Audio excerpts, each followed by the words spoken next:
Hi, George. Hello, Magdi. I have a question about grasping at goals.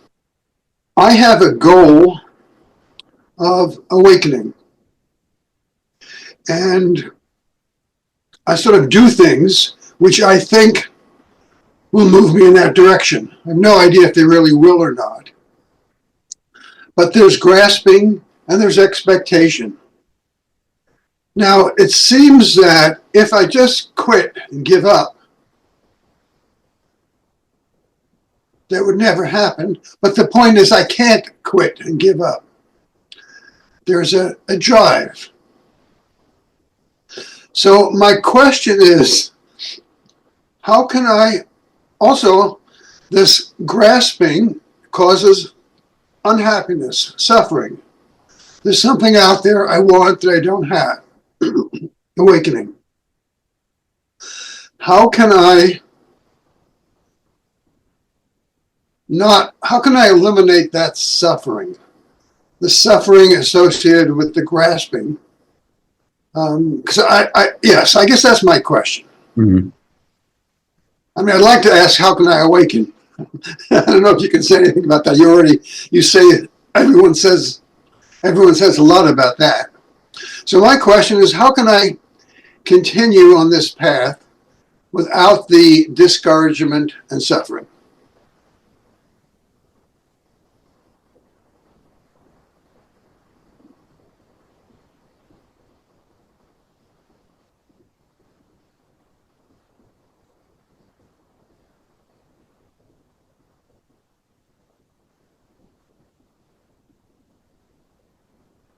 What do you assume yourself to be?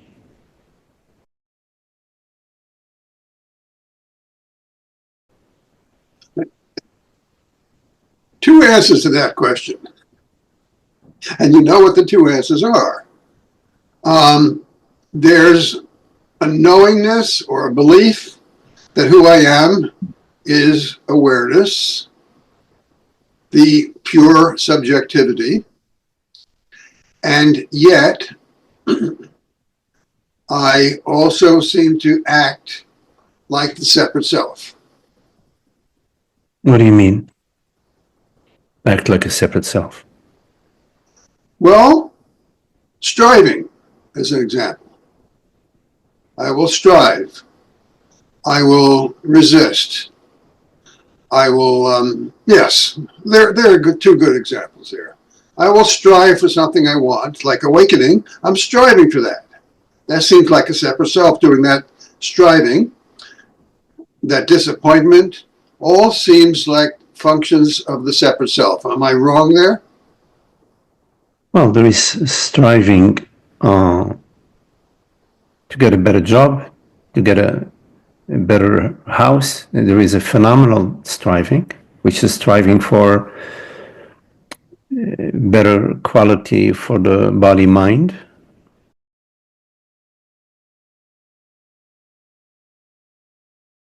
Right? And there Yes. and there is striving to know oneself, let's say, or to awaken to the self, right? Right.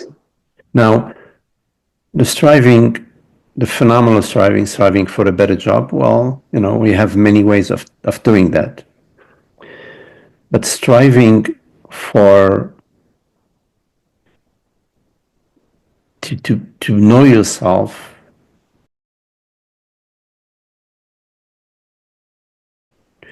you're already yourself. So there is a striving which makes sense, and there is a striving which doesn't make sense.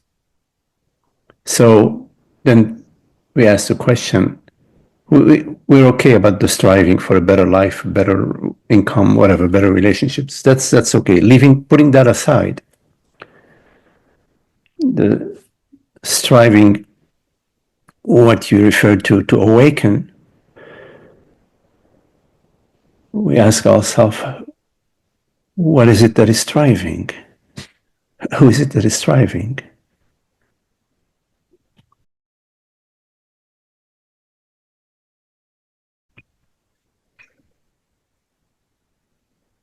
So the answer is in that question. You want to be free of striving because you find it is unhappy. I'm talking about the striving for awakening. So then we explore what is it that is striving, and what is the reality of that which is striving. Then we could say, okay, I am striving, for example. Actually, I don't want to put words in your mouth. When you ask yourself the question, what is it that is striving? That's your question, not my question. You know, I invite it to be your question. Okay. So what is it that's striving? Well, the answer you gave is fine. I am striving, but then you'd ask me which I that is, right? Right. So, but that's a good answer. I'm striving. Okay. Then the question is,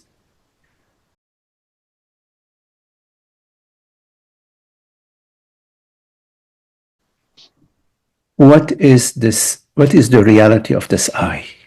Because, again, as I said previously, we're not interested in a narrative about the I. We're interested in the reality of this I.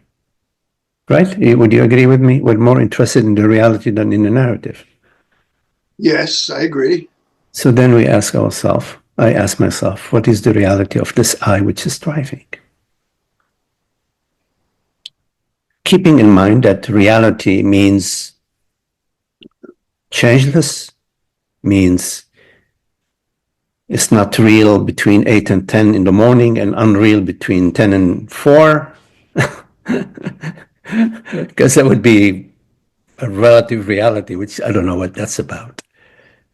So real means real, right? Reals mean it is not subject to time and space, not subject to the mind, not subject to the weather, not subject to how you feel, not subject to whether you had a good dinner or not didn't have a good dinner, not subject to whether you woke up on the left foot of the bed.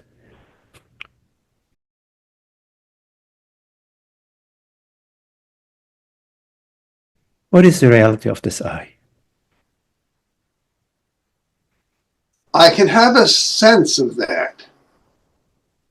But during the course of the day, I mean, now when you ask me the question, I can look and see, okay, what is the reality of that I? Uh-huh. But during the course of the day, I don't ask that question. When you are interested, you ask the question.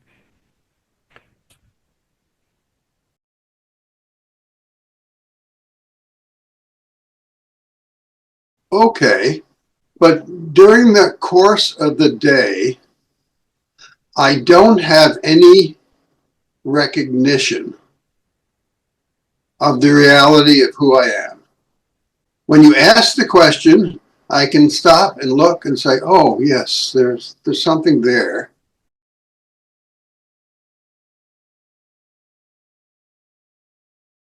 But Yes. you don't need, during the day, you don't need a recognition of the reality of what you are.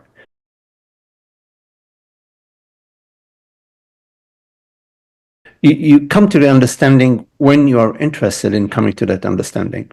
And the way to come to that understanding is to explore any beliefs, any assumptions that you have about your reality, the reality of consciousness.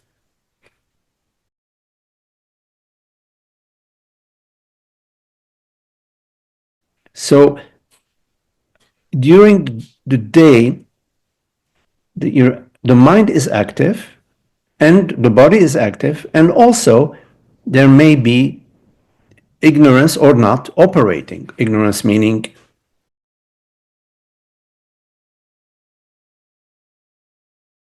this sense of separation operating or not. Yes, Okay. exactly. It is So operating. we are talking about coming to the understanding which ends this unhappy striving that you mentioned. So we explore what is it that is striving, and what is that striving for.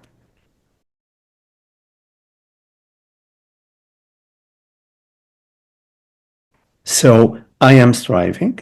What is the reality of this I? Well, the reality of I is consciousness. Is this effortless awareness?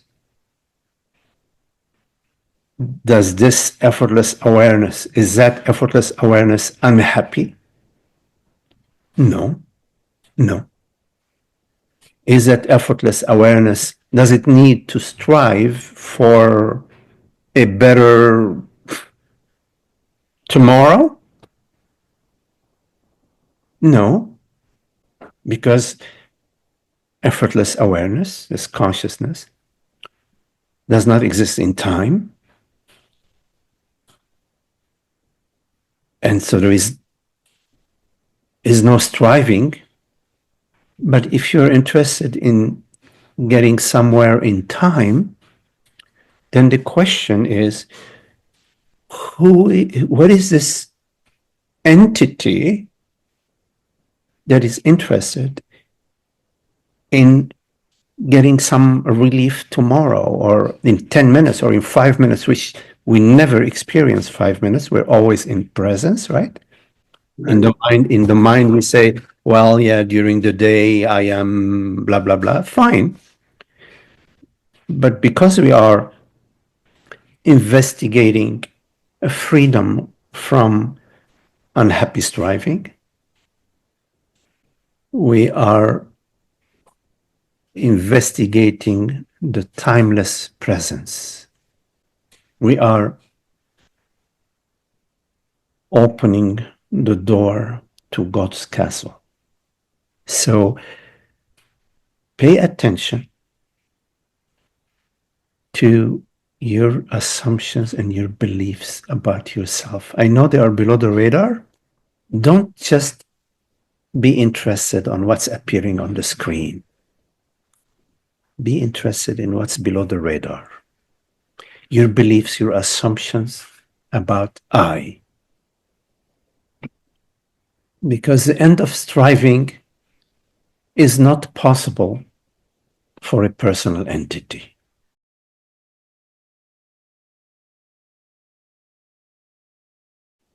A personal entity is, by its very definition, made out of striving, seeking, and resisting. That's what spiritual. That is what the personal entity is. There is no personal entity. There are pieces of a puzzle you put together. The pieces of the puzzle are basically two pieces.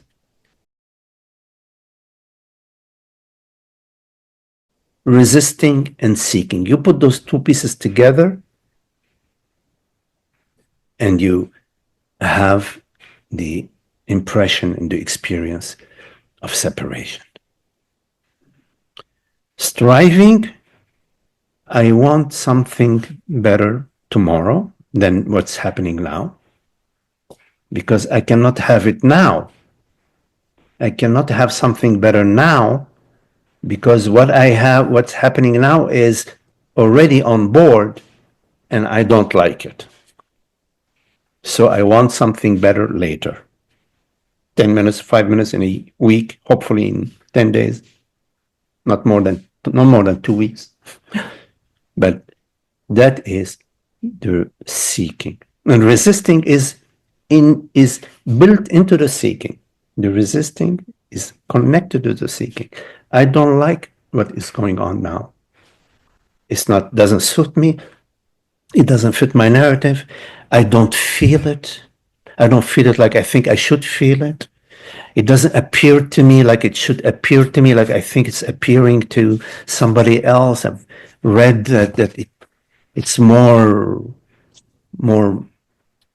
flashy, and I'm not having any flashy experience, so it's resisting. Or life is presenting me with certain situations, and I don't like those situations.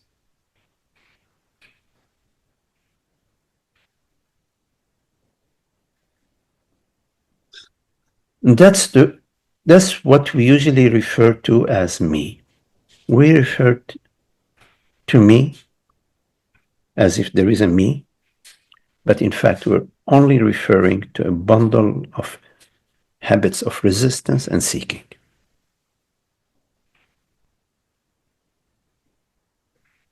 Okay, I think I now see an answer. My question was, I have not awoken yet. How do I alleviate this suffering and striving until that time? I think your answer is you don't. And who is it that awakens?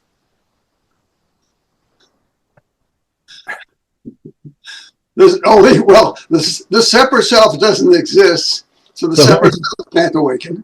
so who is it that awakens? Well, what's Oh, left? okay. What's the other option? Okay, when I say awaken, what I mean by that is have the direct experience that permeates my life of the reality of who I am. That's what I mean. Notice I know, Whenever you are not assuming yourself to be a separate entity,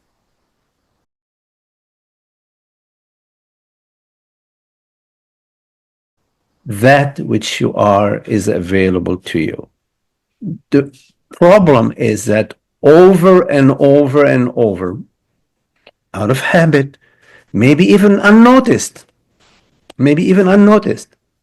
we keep referring to ourselves as a separate, limited, mortal entity.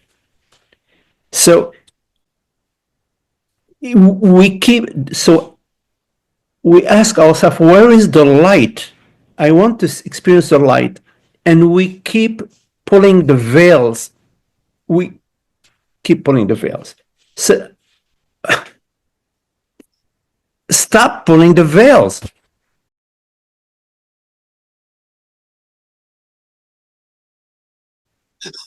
but I get what you say. How do I stop pulling the veils? No, I get it. I fully get what you say. It makes yes, perfect yes. sense to me. Like you posed your question, a minute ago. We went to what are you assuming yourself to be in that moment? You say, I want to be free of this endless striving. I want to experience the awakening. What is the awakening? And we went together to that question. What are you assuming yourself to be? Now, I'm inviting you to ask yourself that question without even outside of satsang. I mean, you're welcome to bring it in satsang. I'm always happy to explore with you and to be with you. But you can also take these experiments that we're having here and apply them in your life. So I'm answering your question. It is available for you.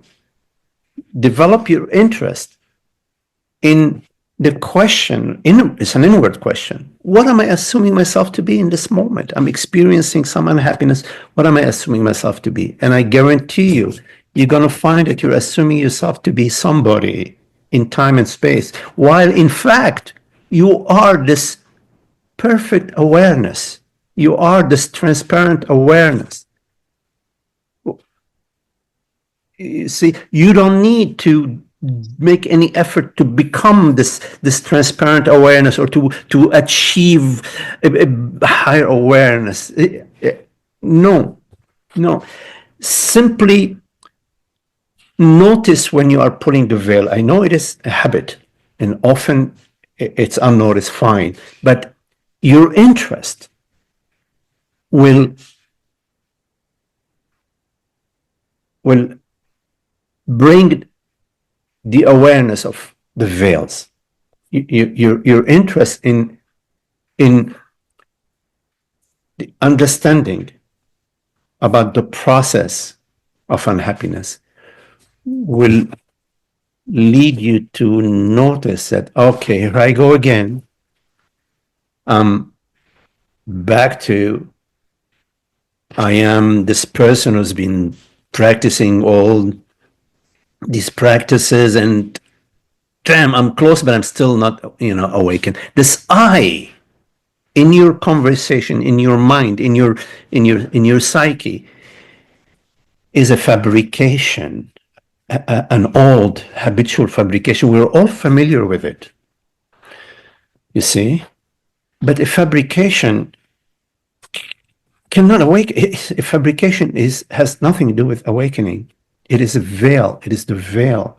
It is what stands between you and yourself, as a way of speaking. Of course, nothing really truly stands between you and yourself, but as a way of speaking, it is that veil which stands between you and yourself. No, But thank you, Mike. I think you've given me some very valuable advice.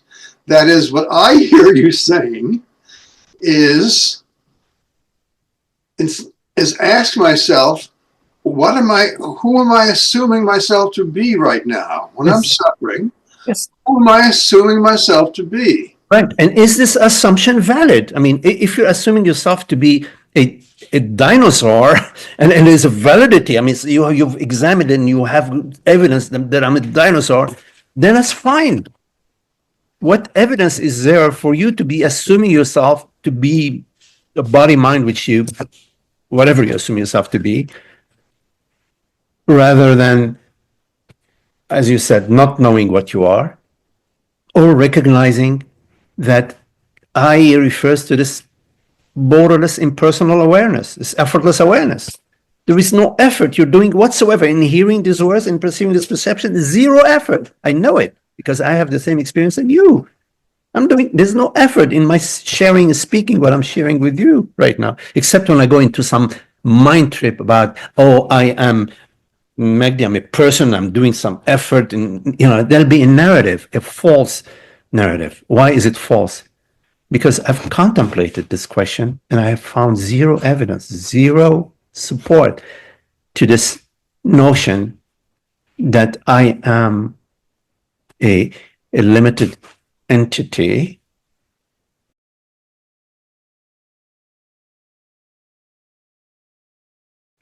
which exists in time and space.